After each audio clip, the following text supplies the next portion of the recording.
Bismillahirrahmanirrahim. Assalamualaikum warahmatullahi wabarakatuh. Innal hamdalillah nahmaduhu wa nasta'inuhu wa nastaghfiruh wa na'udzu billahi min shururi anfusina wa min sayyiati a'malina.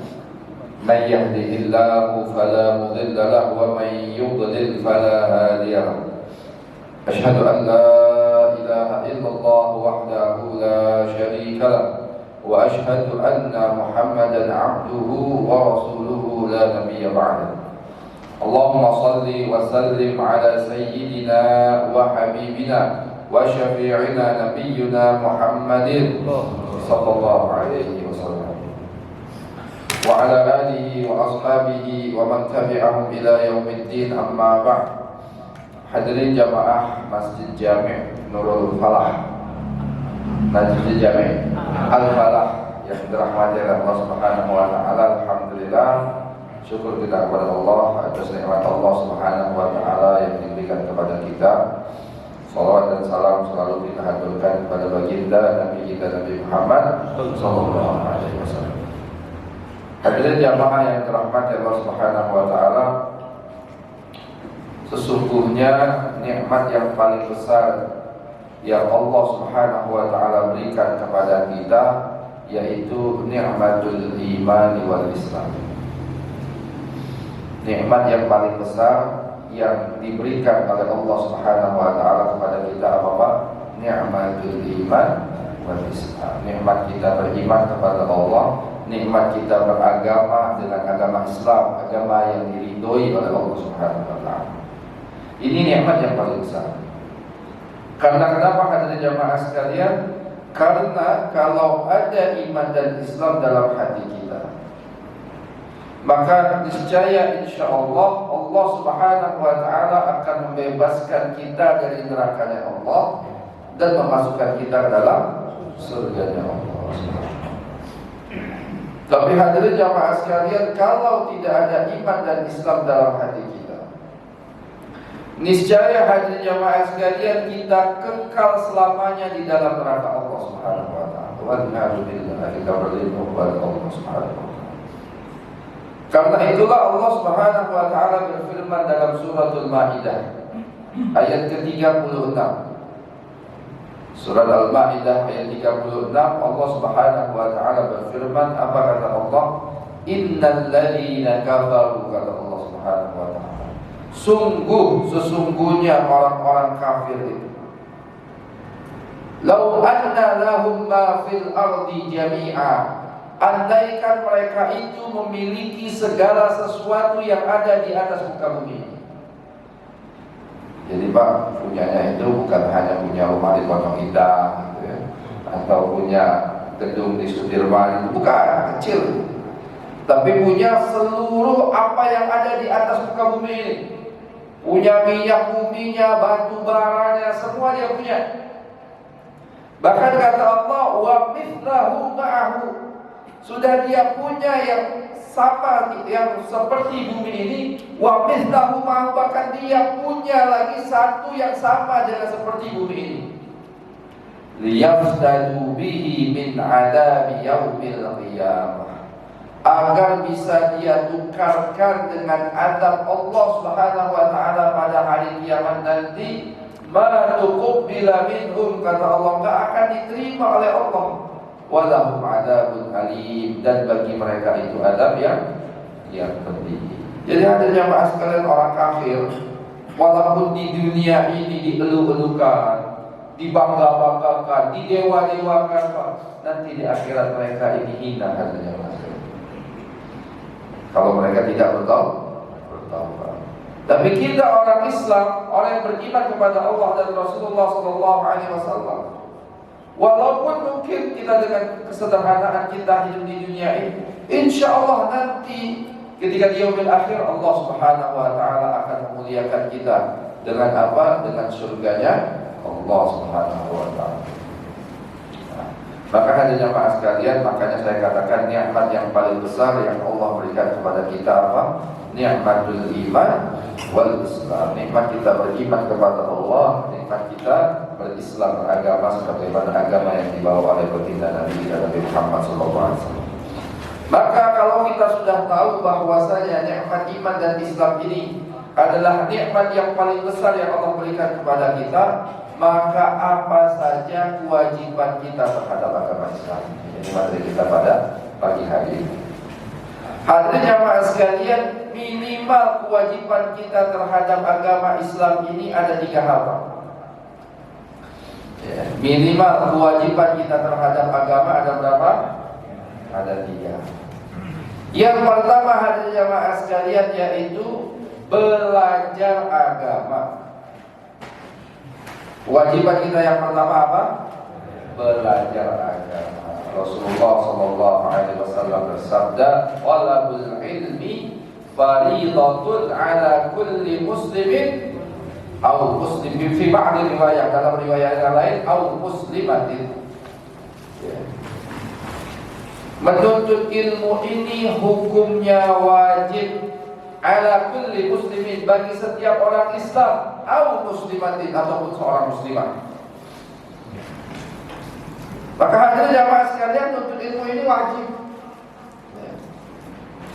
Bahkan dalam riwayat yang lain ada satu riwayat mengatakan, "Utlubul ilma walau bisin." Nuntutlah ilmu walaupun ke negeri Cina. Ini tapi jangan salah paham dengan haji. Tadi katakan bahwa kita belajar ke negeri Cina aja. Bukan begitu maksudnya, bukan. Asin di sini maksudnya adalah, jadi asin itu Cina kita nyebutnya hari. Itu negeri yang jauh pada zaman itu. Dari Jazirah ke Jazirah Arab ke Cina itu jauh. Kalau itu Persia, Uzbekistan terus sampai Afghanistan, India, Pakistan, baru ke Cina. Hadirin jamaah sekalian, Cina di zaman itu adalah negeri yang sangat jauh. Maksud riwayat ini, walaupun nanti khilaf para ulama tentang hadis ini. Hadirin jamaah sekalian, maksudnya apa? Menuntut ilmu kemana aja, sampai ke negeri jauh sekalipun tuntut ilmu itu. Begitu maksudnya. Jadi hadirin jamaah sekalian, kewajiban kita yang pertama belajar agama. Wajib hukumnya belajar agama. Walaupun hadirin jamaah sekalian, para ulama membedakan. Ada ilmu yang hukumnya fardu ain, ada ilmu yang hukumnya fardu kifayah. Ilmu yang fardu ain apa halnya mas sekalian? Ilmu yang berkaitan dengan ibadah kita sehari-hari, ini hukumnya fardu ain. Ilmu tentang sholat, bagaimana sholat yang benar sesuai dengan ilmunya. Ilmu tentang sebelum itu, ilmu tentang taharah, tentang wudu, tentang tayamum, tentang ghuslu, mandi, tentang izalatun najasah, menghilangkan najis, istinja. Ini fardu ain, jangan dianggap sepele. Fardu ain ini Pak. Orang kan hari ini ngajinya tuh semangat, kita belajar tentang apa? Kebangkitan peradaban Islam. Wah, misalnya gitu ya. Tapi fikihnya berantakan. Istinjanya nggak ngerti, sholatnya masih nggak paham fikihnya. Wah, ini bahaya. Ya walaupun bukan berarti tidak salah, bagus. Tapi yang fardu ain ini hanya masalah harus kita lengkapi dulu. Ilmu tentang sholat, ilmu tentang puasa, ilmu tentang zakat kalau mau bayar zakat. Ilmu tentang bagaimana beriman dan berakidah yang benar kepada Allah Subhanahu wa taala, itu fardu ain. Jangan sampai kita syirik, jangan sampai kita menduakan Allah Subhanahu wa taala, jangan sampai kita menyamakan Allah dengan makhluk. Laisa kamitslihi syai'un. Allah itu tidak ada misalnya. Nah, ini ilmu tauhid yang disebut dalam syariat kita. Ini hukumnya fardu ain. Wajib belajar kita semuanya. Enggak punya ilmunya wajib belajar. Begitu juga ilmu membaca Al-Qur'an yang benar secara tajwid. Ini hukumnya fardu ain. Ini paling sulit nih Pak biasanya kalau belajar Quran nih Pak. Kalau ngaji begini ramai Pak. Tapi kalau udah tahsin satu-satu diuji coba, wah satu persatu kabur. Bener gak Pak? Mudah-mudahan di sana, di sini enggak. Mudah-mudahan. Padahal kadang kita itu kan kalau ngaji, malu Ustaz kalau tahsin itu banyak disalahin sama Ustaznya. Bukan disalahin, dibenarkan. Bukan disalahkan, kita bacanya salah, dibenarkan. Kalau disalahin itu kita baca benar, disalahin, nah itu disalahin, nggak benar. Ini dibenarkan, bacanya salah, ya dibenarkan. Ini fardu ain, wajib belajar, nggak boleh kita tinggalkan. Nah, nanti ada namanya fardu kifayah. Maka adanya kita bersyukur kepada Allah. Gak semua ilmu dalam agama Islam ini fardu kifayah, fardu ain. Ya, ada yang hukumnya fardu kifayah. Ya, misalnya ya, mengerti fikih secara mendalam, bisa baca kitab, ya, mengerti nahwu, shoroh, usul fiqh, balaghah, mantiq. Nah, ini hukumnya bukan fardu ain, fardu kifayah. Kita bersyukur. Oh, kalau fardu ain juga repot. Ustaz, jangankan Arab gundul Ustaz, Arab gondrong aja susah. Tahu Arab gondrong Pak? Ada hamakan yang gondrong. Arab gondrong aja susah Ustaz, apalagi Arab gundul. Jadi ini hukumnya fardu ain. Dan hadirin jamaah sekalian, Allah Subhanahu wa taala akan memuliakan orang-orang yang menuntut ilmu agama.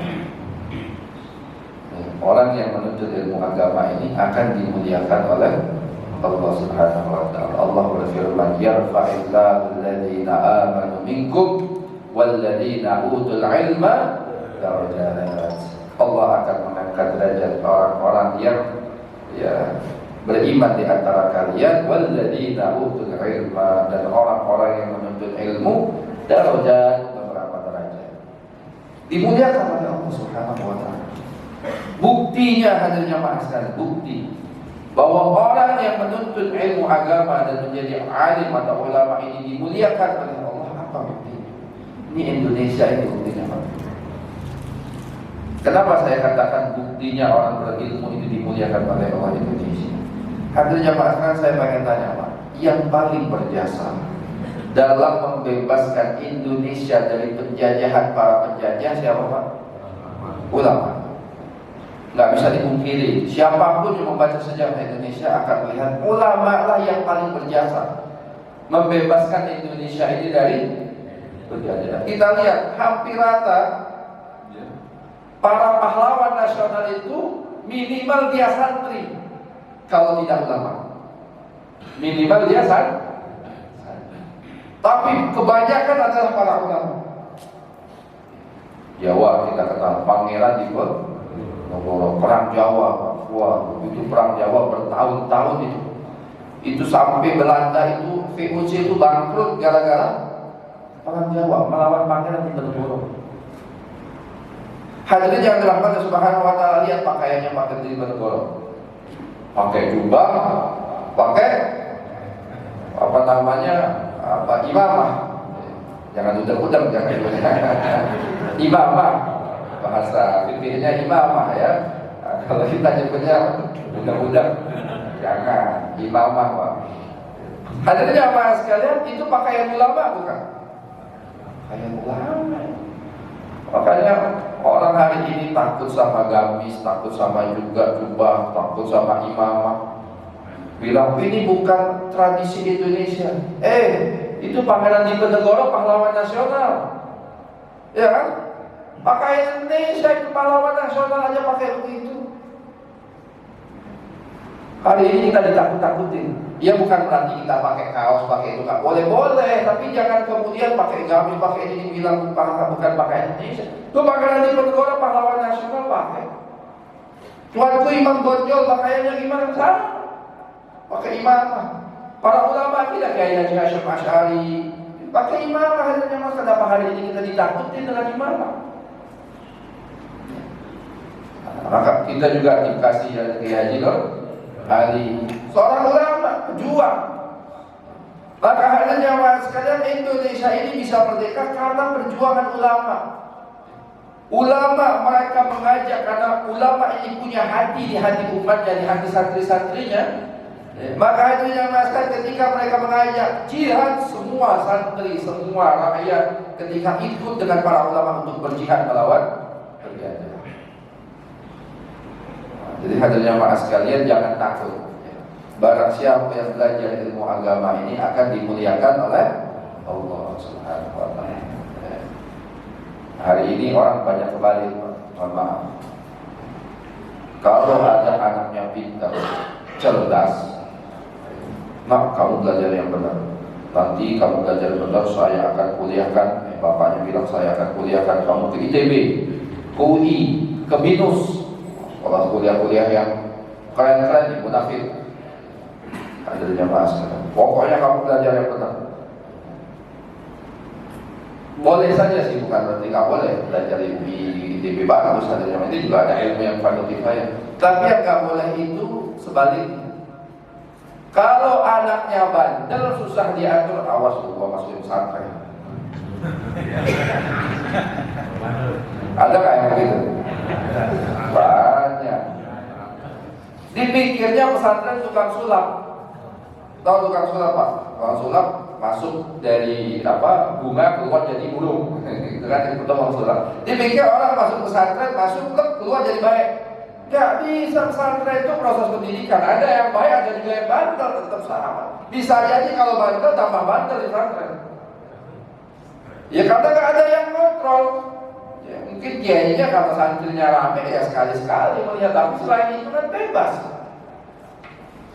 Jadi hadirin jamaah sekalian, jangan sampai kebalik. Kalau anak kita pintar gak mau belajar agama, tapi kalau anak kita bodoh, susah diatur, nakal, bandel, baru disuruh belajar agama. Kembali. Yang pintar-pintar itu, anak saya pintar, kamu belajar agama. Kayak dulu sahabat Nabi SAW namanya Zaid bin Thabit radhiyallahu ta'ala anhu. Zaid bin Thabit ini terkenal sahabat yang cerdas, guru dari para sahabat. Nanti Ibnu Abbas belajar kepada dia, sahabat-sahabat yang muda itu belajar kepada Zaid bin Thabit radhiyallahu ta'ala. Zaid bin Thabit masih kecil. Ibunya bawa dia pengen ikut perang Badar, masih kecil. Kata Rasulullah SAW, kamu gak boleh ikut. Kenapa? Masih kecil. Itu dia gak boleh ikut perang Badar. Hadirin jamaah sekalian, nangis terseduh-seduh karena gak boleh ikut jihad. Anak kecil di zaman itu seperti itu Pak, gak boleh ikut jihad, nangis. Kalau anak kita hari ini nangisnya kenapa? Gak dikasih HP, nangis. Kalau zaman Rasul gak ikut jihad, nangis. Maka akhirnya dia pulang ke rumahnya dalam keadaan sedih, gak boleh ikut jihad sama Rasulullah. Ibunya menenangkan, jangan takut wahai anak. Rasulullah pulang dari perang Badar, ibunya bawa kepada Rasulullah SAW, wahai Rasulullah, ini anakku ini orang yang cerdas, orang yang pintar, gunakan dia untuk agama ya Rasulullah. Kata Rasulullah, wahai Zaid, saya ini, kata Rasulullah, kalau dapat surat dari orang Yahudi atau tulis surat untuk orang Yahudi, itu saya kesulitan. Kenapa? Karena saya nggak yakin ketika diterjemahkan oleh orang Yahudi. Rasulullah tuh nggak yakin dengan terjemahan orang-orang Yahudi karena tahu gimana picinnya orang Yahudi. Gimana kalau engkau belajar bahasa Ibrani, bahasa orang-orang Yahudi? Baik ya Rasulullah. Ini anak kecil. Maka hadirnya makan dia belajar bahasa Ibrani. Dalam 2 minggu bisa belajar bahasa Ibrani tulisan dan lisan. Berapa lama Pak? 2 minggu. Kita belajar bahasa Arab berapa lama? Gak bisa-bisa ya. Ini Zaid bin Thabit 2 minggu belajar bahasa Ibrani. Masya Allah, 2 minggu bisa. Bahkan diutus lagi Rasulullah, kamu belajar bahasa Suryani. Bahasa Suryani ini lebih sulit lagi, bahasa Syria. Bahasa aslinya orang Syria itu Suryani namanya. Bahasa kuno. Hari ini aja yang pakai jarang, sudah gak ada lagi. Ada jamaah sekalian, kata Rasulullah, kamu belajar bahasa Suryani. 2 minggu juga sudah bisa tulisan dan lisan. Zaid bin Thabit. Jadi hadirin jamaah sekalian, beginilah para sahabat. Kalau dilihat anaknya cerdas, anaknya pintar, manfaat untuk agama. Karena kenapa? Mereka akan dimuliakan oleh Allah Subhanahu wa Ta'ala. Maka hadirin jamaah sekalian, kewajiban kita yang pertama ini, yang jadi pertama apa? Belajar agama. Kewajiban kita yang kedua, hadirin jamaah sekalian, mengamalkan agama. Kewajiban kita yang kedua apa Pak? Mengamalkan agama. Jadi ilmu yang kita miliki ini harus diamalkan. Dalam pepatah Arab dikatakan al-ilmu bila amalin kasyajari bila tamalin. Ilmu tanpa amal itu bagaikan pohon tanpa buah. Ya, kalau ada pohon di rumah kita, kalau dia nggak berbuah ada manfaatnya, ada, tapi nggak banyak. Tapi coba dia berbuah, Masya Allah, mangga misalnya, bisa kita ambil, kita makan, banyak bisa kita kasih tetangga, banyak lagi punya kebun bisa kita jual, dapat faedah, dapat untung. Maka hadirin jamaah sekalian, orang yang berilmu dan mengamalkan ilmunya, hadirin jamaah sekalian, dia bukan hanya bermanfaat untuk diri dia, tapi juga bermanfaat untuk orang lain. Ya. Dia bermanfaat untuk orang lain. Nah, hadirin jamaah sekalian, untuk mengamalkan ilmu yang kita miliki, untuk mengamalkan agama ini, hadirin jamaah sekalian, maka butuh yang namanya iman. Untuk mengamalkan agama ini butuh yang namanya iman. Karena hadirin jamaah sekalian, kalau nggak ada iman, ilmu agama yang seharusnya menunjukkan kita ke jalan hidayah, maka semakin membuat kita jauh daripada Allah Subhanahu wa Ta'ala. Ini butuh iman. Bahkan na'udzubillah billah, kalau orang tak punya iman tapi punya ilmu, bisa dia jual ilmunya ini untuk kepentingan dunia. Dulu saya pernah dengar cerita, saya nggak tahu juga. Dulu di Jakarta ada namanya SKSD, SDSB, tahu nggak?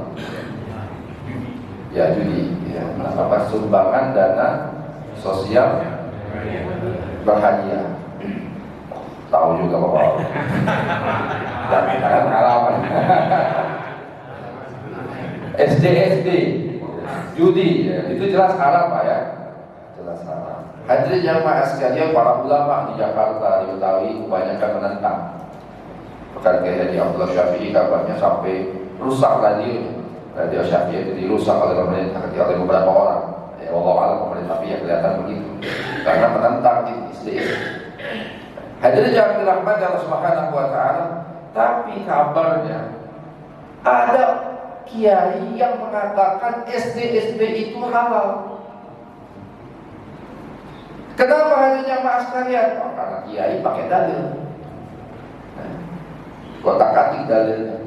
Dia bilang judi di zaman Rasulullah itu wajahan diwajhin, saling menghadap. Ini bandarnya, itu yang memimpin. Hari ini kan beda, bandarnya di Singapura, kita main di sini nggak apa-apa, katanya bukan judi. Masya Allah. Na'udzubillah minzalik. Nah, ilmu kalau nggak diiringi dengan iman ini bahaya. Dia bisa jual ilmu itu hanya untuk kepentingan dunia.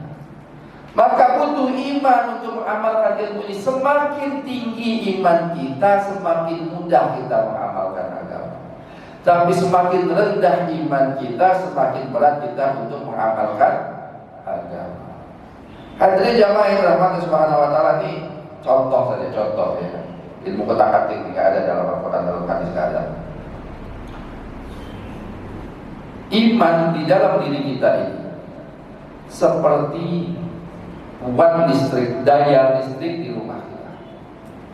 Ya, iman dalam diri kita, jiwa kita ini seperti mirip-mirip ya dengan uang listrik atau daya listrik di rumah kita. Kita kalau punya rumah ya, kecil, ya, listriknya taruhlah 900 watt. Ya, rumah itu ada 3 lampu, 1 rice cooker gitu ya. Bujangan ceritanya nih, biasa. 1 lampu ada 3 biji, ada kipas angin sama rice cooker. Kira-kira masih cukup nggak listriknya? Cukup, lebih malah. Nah, coba misalnya dia nikah, lebih lagi, ada rice cooker, ada AC, lampunya mulai banyak, gitu kan? Apalagi ya, ada kulkas, ada microwave, mesin cuci. Kira-kira 900 watt tadi cukup nggak? Nggak cukup. Ya mesti naikin. jadi 1.300 bahkan 2.200. Kalau dia paksain jepret, tahu jepret Pak? Turun, harus dia naik. Nah hadirin yang dirahmati Subhanahu wa ta'ala, kurang lebih iman dan amal itu seperti itu. Kalau iman kita ini cuma 900 watt, berat mengamalkan agama Pak. Sholat zuhurnya ke sorean, sholat asarnya ke sorean, cuma sholat subuh dia kesiangan Pak. Artinya apa? Sholatnya ketinggalan terus. Islam bukan Islam. Kita tanya, kamu sholat gak? Enggak. Islam bukan kategorinya Islam. Tahu nggak sholat wajib? Tahu. Itu artinya dia punya ilmu. Tahu dia sholat wajib. Tapi disuruh sholat, bentar dulu. Habis sholat Jumat nih. Masya Allah kalau kita di sini enggak. Kalau di kantor tuh, Masya Allah saya melihat ya kalau khotbah lagi di kantor, itu masuk masjidnya itu entar sudah komat baru dia masuk masjid. Komat di pinggir masjid lah terus ngobrol, ketawa, cerita, Allahu Akbar baru dia masuk. Dipikirnya sholat Jumat itu cuma sholatnya doang, khutbah ini bukan rukun Jumat. Kita tanya Islam bukan Islam, tahu nggak tahu. Tapi kenapa berat mengamalkan agama? Karena lemahnya iman. Hadirin yang dirahmati Allah Subhanahu wa ta'ala, kami kalau sahabat Nabi sallallahu alaihi wasallam itu imannya sudah los. Tahu los Pak? Listrik di rumah kita kalau di losnya gimana? Cukup semuanya, mau pasang AC gede-gede ya, kalau kita punya hajatan, benar apa ya? Pasang AC yang gede-gede, kemudian ada sound system yang gede-gede, ambil tukang PLN, tolong di losin listrik. Muat semua. Hadirin yang dirahmati Subhanahu wa ta'ala, sahabat itu seperti itu sudah los. Kalau ada perintah dari Allah, perintah Rasulullah, mereka akan mengatakan sami'na wa ata'na. Kami dengar dan kami taati, gak pakai pikir-pikir lagi. Makanya hadirin jamaah sekalian, diriwayatkan para sahabat Nabi SAW di Madinah ketika pertama kali ayatul khamar, ayat tentang minum khamar. Ini kan khamar dulu ketika Rasulullah di Mekah belum haram. Umar bin Khattab yang selalu nanya terus sama Rasulullah, kapan ini tentang khamar ini turun? Sampai kemudian ketiga kalinya Allah Subhanahu wa ta'ala memerintahkan untuk meninggalkan khamar secara keseluruhan. Hadirin jamaah sekalian, maka para sahabat Nabi ketika itu melempar semua khamar dari dalam rumahnya, sampai diriwayatkan jalan-jalan di Madinah itu basah karena khamar-khamar yang dilempar oleh para sahabat dari dalam rumah. Hari ini ayat itu turun, hari ini khamar ditinggalkan oleh sahabat. Gak pakai tanya-tanya. Ketika ayatul hijab bagi kaum ibu-ibu, perintah untuk menutup aurat pakai hijab, diturunkan kepada Rasulullah SAW, maka hadirin jamaah semua wanita sahabiat ketika itu, apapun kain yang mereka dapetin mereka pakai untuk menutup hijab. Kalau punya jilbab mereka pakai jilbab, kalau ada jilbab taplak meja dipakai. Apa aja kain di rumah dia ambil, pakai dulu untuk menutup hijab. Kenapa ada jamaah sekalian sahabat seperti ini? Karena imannya sudah los. Kalau Rasulullah SAW katakan jaminannya surga, mereka berlomba-lomba untuk melakukannya. Masalah infak, ini ada kisah tentang anak yatim. Dia punya anak yatim. Anak yatim ini punya rumah. Dia anak yatim ini punya rumah. Dia pengen pagar rumah. Dia punya rumah, rumahnya pengen dipagar. Hadirin jamaah sekalian, tapi masalahnya pas di depan rumah anak yatim itu ada satu pohon kurma milik tetangganya. Dia punya rumah, di depannya ada pohon kurma. Maka si anak yatim ini bilang kepada tetangganya ini, wahai tetanggaku, aku ini anak yatim pengen pagar rumahku, boleh nggak satu pohon kurma ini berikan saja kepada aku, jadi aku bisa memakan rumahku ini dengan sempurna, jadi gak belok gitu ya. Maka kata tetangganya ini, gak bisa, aku gak bisa kasih.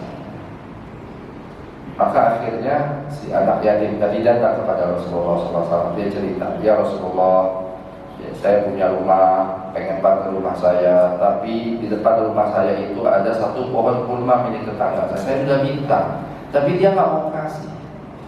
Maka Rasulullah bilang kepada tetangganya, wahai fulan, sini, berikan satu pohon kurma ini untuk anak yatim ini, maka sebagai gantinya engkau akan mendapatkan satu pohon kurma di surganya Allah Subhanahu wa ta'ala. Hadirin jamaah sekalian, apa kata fulan? Tidak ya Rasulullah, saya nggak bisa kasih pohon kurma. Masya Allah. Padahal sudah dikasih motivasi oleh Rasulullah, kasih satu pohon kurma ini, gantinya kau dapat pohon kurma di surga. Enggak ya Rasulullah, aku nggak bisa kasih. Hadirin yang dirahmati Allah Subhanahu wa ta'ala, ternyata sabda Rasulullah SAW ini didengar oleh seorang sahabat namanya Abu Dahda radhiyallahu ta'ala. Maka Abu Dahda bicara kepada Rasul, ya Rasulullah, kalau aku bisa membebaskan satu pohon kurma ini untuk anak yatim ini, apakah aku juga akan mendapatkan satu pohon kurma di surga? Kata Rasulullah, iya Abu Dahda, kalau kau bisa bebaskan satu pohon kurma ini, kau akan mendapatkan satu pohon kurma di surga. Maka akhirnya hadirnya maaf sekalian, Abu Dahda datang kepada si fulan tetangganya. Wahai fulan, kata Abu Dahda, kamu tahu tidak siapa?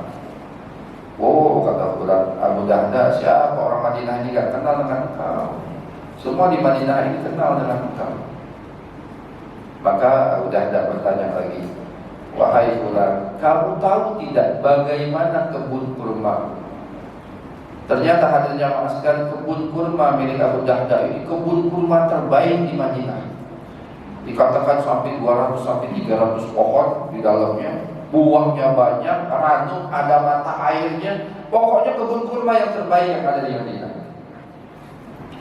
Maka hadirnya mas sekalian, kata orang tersebut, Abu Dahda, siapa orang nggak tahu ini kebun kurma engkau, kebun kurma terbaik di Madinah. Maka kata Abu Dahda, wahai fulan, berikan satu pohon kurma ini untuk anak yatim tersebut, sebagai gantinya engkau akan mendapatkan kebun kurma. Satu pohon kurma diganti dengan satu kebun kurma. Kurma terbaik di Madinah, hadirnya mas sekalian. Kira-kira hadirnya mas sekalian mau nggak nih tetangganya? Mau, untung dia besar. Maka hadirnya mas sekalian, Rasulullah SAW ketika dia mendengar apa yang dilakukan oleh Abu Dahda radhiyallahu ta'ala anhu, ya Abu Dahda, wahai Abu Dahda, sungguh wangi pohon kurmamu di surga sudah aku cium. Masya Allah. Abu Dahdanya masih di dunia, hadirnya mas sekalian, Rasulullahnya masih di dunia ketika itu, tapi kurmanya Abu Dahda di surga sudah bisa dicium oleh Rasulullah SAW. Maka kata Rasulullah berulang-ulang terus mengatakan, ya Abu Dahda, wahai Abu Dahda, sungguh wangi kurmamu itu harus sudah aku cium di dunia ini. Maka Abu Dahda bahagia, hadirnya mas sekalian. Akhirnya Abu Dahda langsung pergi ke kebun kurma dia katakan kepada istrinya, ya Ummu Dahda, wahai istriku Ummu Dahda, ukhruji, keluar engkau dari kebun kurma kita ini. Keluar, hadirnya mas sekalian, istrinya ini sedang menggendong anaknya yang masih kecil. Anaknya masih kecil digendong, lagi makan kurma dari pohon kurma. Maka Abu Dahda ketika lihat anaknya ini lagi makan kurma, diambil kurma itu dari mulut anaknya, langsung dilempar masuk lagi dalam kebun kurma. Istrinya bingung, ya Abu Dahda, kau apakan ini? Ada apa ini? Tiba-tiba kau panggil kami, anakmu lagi makan kurma, kau ambil, kau buang, ada apa? Wahai suamiku. Maka kata suaminya, wahai istriku, sungguh kebun kurma ini sudah bukan milik kita lagi. Maka istrinya bingung, ya Abu Dahda, engkau apakan ini kebun kurma kita ini? Wahai istriku, sudah aku tukarkan kebun kurma kita ini dengan satu pohon kurma di surganya Allah Subhanahu wa ta'ala. Maka apa jawaban istrinya ini? Jawaban istrinya yang luar biasa. Kata istrinya, ya Abu Dahda, wahai Abu Dahda, sungguh perniagaan ini begitu menguntungkan. Masya Allah.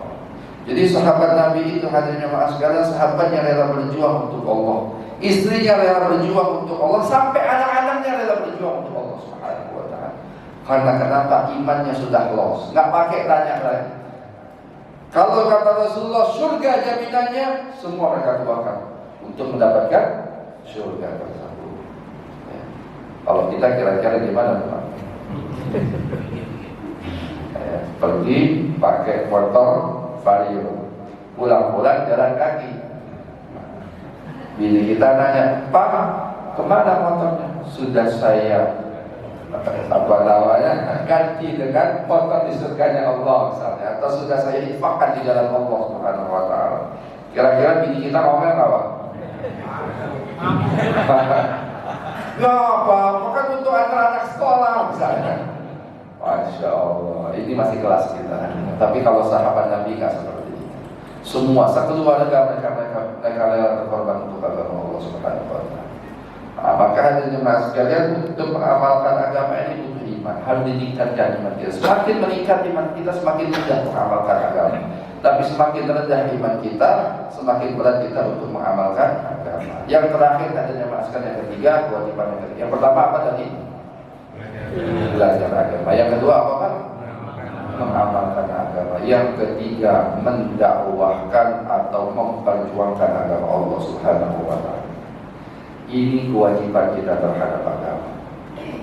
Dakwah, ngajak orang. Ini kewajiban kita, bukan kewajiban ustaz saja. Kalau kewajiban ustaz, kewajiban kiai, kewajiban ulama, kasihan ulamanya. Ulamanya sedikit, masyarakatnya banyak, umatnya banyak. Maka dakwah ini tugas kita, tugas setiap orang muslim, dakwah. Tapi kalau ngajar itu tugas ulama. Ya, kalau ngajar, ngasih fatwa, ngajar fikih, ngajar akidah, ngajar tafsir, ini tugas ulama, nggak boleh sembarangan. Pokoknya saya pengen dakwah, pengen ceramah. Dakwah dibikin cuma ceramah doang, bukan. Ceramah ini salah satu bagian dakwah. Dakwah itu luas. Salah satu bagiannya adalah ceramah. Ya, ini orang ada kebalik, disuruh dakwah, ngajak orang susah, tapi suruh ceramah nggak punya ilmu pun pengen maju. Ya kan? Akhirnya bukan bukan tafsir jalan lain, tapi tafsir jalan lain. Kembali lagi, bukan jalan lain. Kalau jalan lain benar, ini tafsirnya jalan lain. Karena menafsirkan dengan akalnya sendiri. Kalau ngajar ini tugasnya ulama, kasih fatwa, ini tugasnya ustaz. Tapi kalau dakwah tugas kita ada mas kalian. Ngajak orang ke masjid, ngajak orang ikut ta'lim, ngajak orang taat kepada Allah, ini tugas kita. Ada tetangga kita belum sholat, ada resah dalam hati kita, ya Allah, kesian ya tetangga saya, umur udah 50 lebih belum sholat, kesian. Ada resah, gundah. Ya, gimana caranya? Biasanya pengen ngajak dia sholat berjamaah ke masjid. Doain ya Allah, beri dia hidayah ya Allah.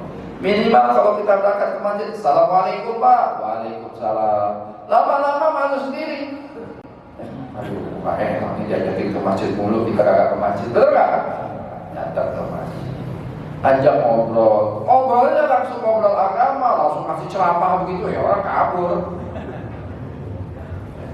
Ngobrolnya kasih aja, ngobrol tentang dunia, tentang anak, tentang pekerjaan. Nanti dikit-dikit kasih tahu Pak, setiap minggu subuh di masjid kita ada taklim. Hadir dong sekali-sekali, enak. Dia mau ikut atau nggak ikut itu bukan urusan kita. Urusan kita kan ngajak. Jadi seperti ini. Ini dakwah ini lebih penting dakwahnya ini karena langsung ngajak orang. Ini dakwah hadirnya mas sekalian nih. Hari ini hadirnya mas sekalian. Kenapa kita lihat Islam mulai ditinggalkan? Karena Islam sudah jarang didakwahkan, diiklankan. Saya tanya Pak, kalau kita pergi ke pelosok gunung, ya misalnya kemana misalnya ke Garut atau kemana gitu ya, kita naik ke desa-desa di bawah kaki gunung gitu hadirnya mas. Kita tanya Bapak, ya, Bapak di sini tahu nggak Aqua? Aqua tahu Pak Aqua? Ya, Aqua. Kebanyakan mereka akan mengatakan, oh tahu kami Aqua Pak Haji. Di mana kalian tahu kok bisa tahu Aqua? Aqua setiap hari iklan di kampung kami. Buka TV iklannya Aqua. Masuk kampungnya ada pamflet Aqua. Jadi walaupun tinggal di kampung, dia kenal Aqua, dia kenal Coca-Cola. Karena kenapa? Setiap hari Aqua, Coca-Cola buat iklan di situ.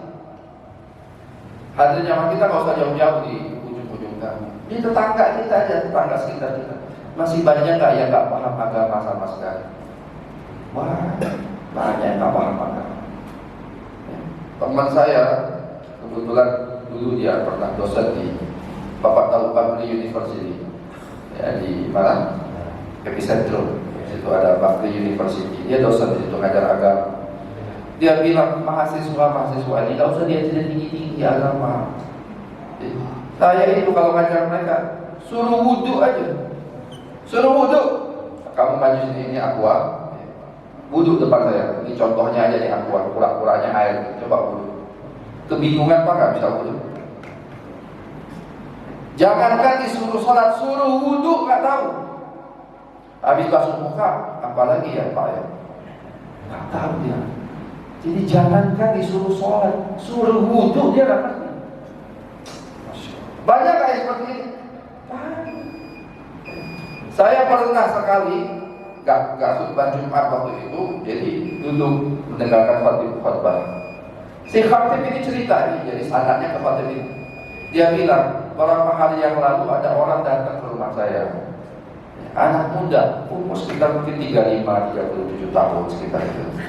Datang ke rumah saya, dia katakan, "Wahai Ustaz, saya sampai umur sekarang ini baru tahu bahwasanya makan babi itu haram." Umur 37 Pak, baru tahu makan babi haram. Masya Allah. Jadi sebelumnya kemana aja, babi aja nggak tahu kalau hukumnya haram. Artinya banyak orang yang di sekitar kita ini nggak ngerti agama sama sekali. Tugas siapa itu? Tugas kita sama.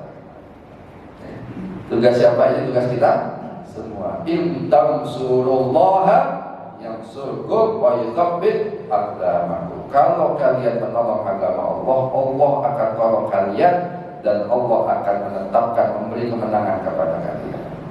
Nah, hari yang Ustaz menjelaskan bahwa mengamalkan agama dan hasad. Yang pertanyaan saya adalah, setelah kita beriman dan berilmu serta beramal soleh, hal apa saja yang Allah cinta dan meridhoi kita? Itu aja Pak Ustaz. Terima kasih. ya.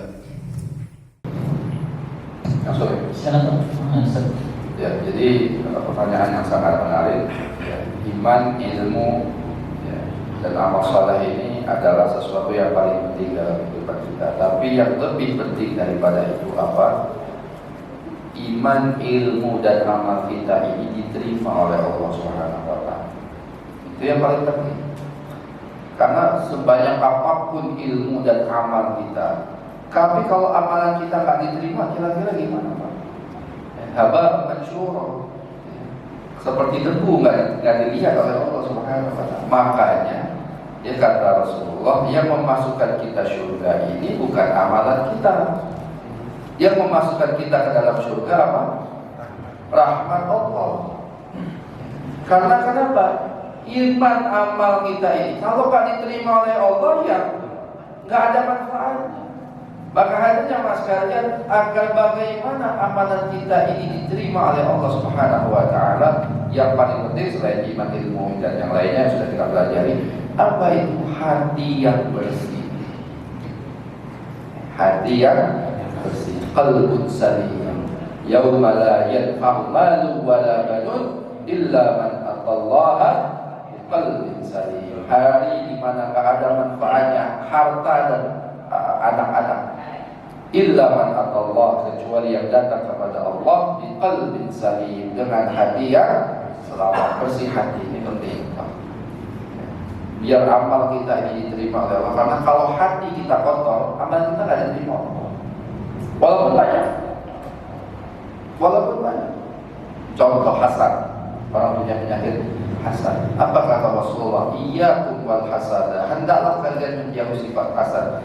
Fa innal hasada, karena sesungguhnya sifat hasad itu ta'kulul hasanat, akan memakan kebaikan-kebaikan, kama ta'kulun naru al-hataba, sebagaimana api memakan kayu bakar. Satu aja punya sifat hasad. Suka adu domba, la yadkhulul jannata nammamun, kata Rasul, enggak akan masuk surga orang yang suka adu domba. Ini penyakit hati. Maka harus bersihkan hati, jangan ada ria, jangan ujub, sombong, hasad, dengki.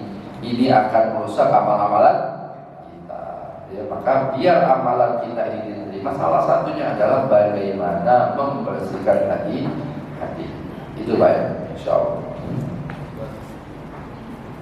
Sudah jelas ya Pak ya tadi pertanyaan jawabannya. Silakan yang kedua, sebutkan namanya. Assalamualaikum warahmatullahi wabarakatuh. Waalaikumsalam. Terima kasih atas waktu yang diberikan kepada saya. Nama saya Sahir. Sebelumnya saya banyak terima kasih atas ini yang disampaikan. Saya ulang. Jadi kewajiban kita itu yang pertama adalah belajar ilmu, yang kedua mengamalkan, yang ketiga mendakwakan. Nah, tadi pernah disampaikan sama Pak Ustadz, ketika kita mau mengamalkan harus ada iman yang kuat. Nah, dalam hal ini saya bertanya barangkali mewakili jamaah, bagaimana ya? Memang kata para ulama, al-iman yazid wa yanqus, iman itu naik dan turun. Yazid bil ta'ah, dia meningkat dengan ketaatan, wa yanqusu bil maksiyah, dia akan turun dengan maksiat.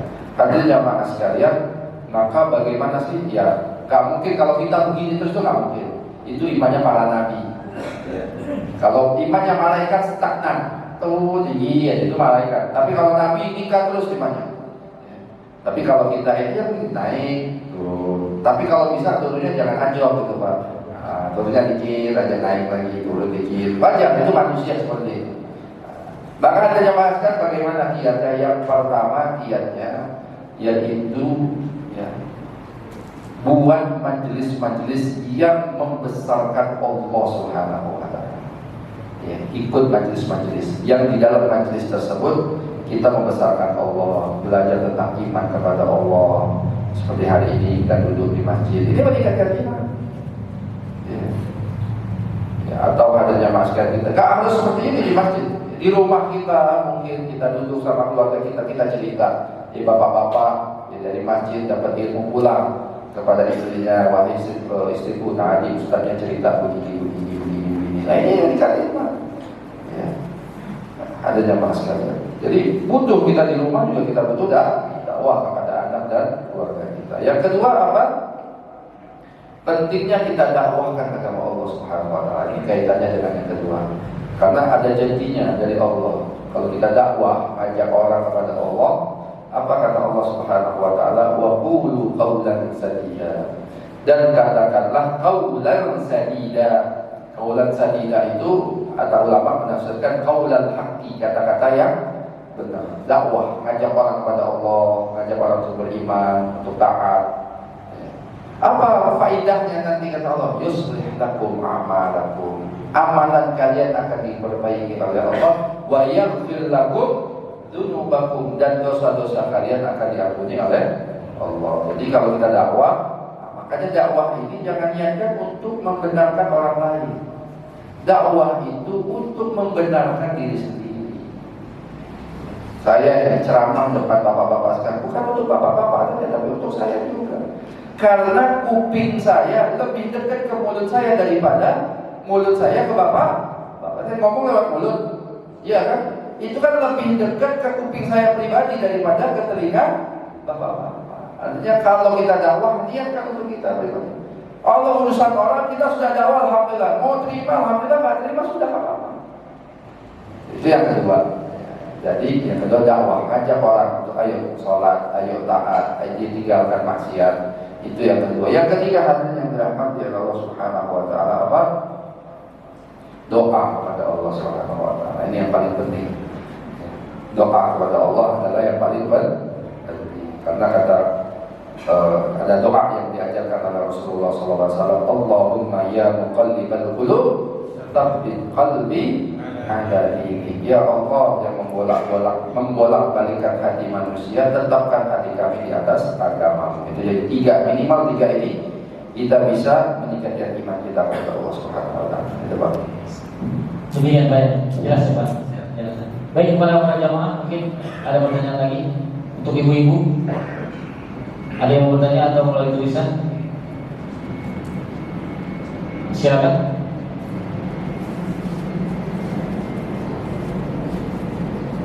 Cukup Ustaz, kalau begitu silakan berikan kesimpulan dan juga sekaligus itu dengan doa. Ya, kesimpulannya sudah lah kali ya. Insya Allah paham semua. Intinya bagaimana kita selalu meningkatkan diri kita untuk mendekatkan diri kita kepada Allah Subhanahu wa taala. Butuh iman, butuh ilmu, ya butuh amal. Tiga-tiganya penting. Mudah-mudahan Allah istiqomahkan kita di atas agama Allah Subhanahu wa taala. Kita tutup dengan doa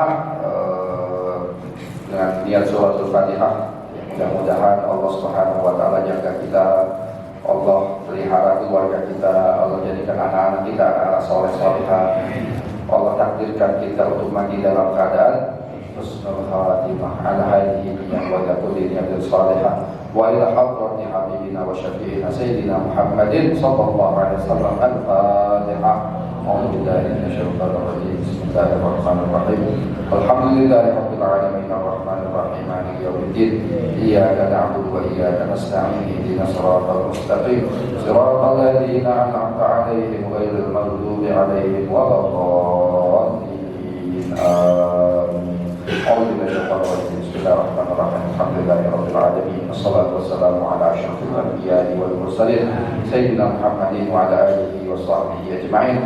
Rabbana ighfir lana wa liwalidina warhamhum kama rabbawna shighara. Rabbana hab lana min azwajina wa dhurriyyatina qurrata a'yun waj'alna lil muttaqina imama. Allahumma inna nas'aluka fahman nabiyyin wa hifzal mursalin wa ilhamal malaikatal muqarrabin bi rahmatika ya arhamar rahimin. Rabbana zalamna anfusana wa illam taghfir lana wa tarhamna lanakunanna minal khasirin. Rabbana atina fid dunya hasanah wa fil akhirati hasanah wa qina adzabannar. Subhana rabbika rabbil izzati amma yasifun wa salamun alal mursalin walhamdulillahi rabbil alamin.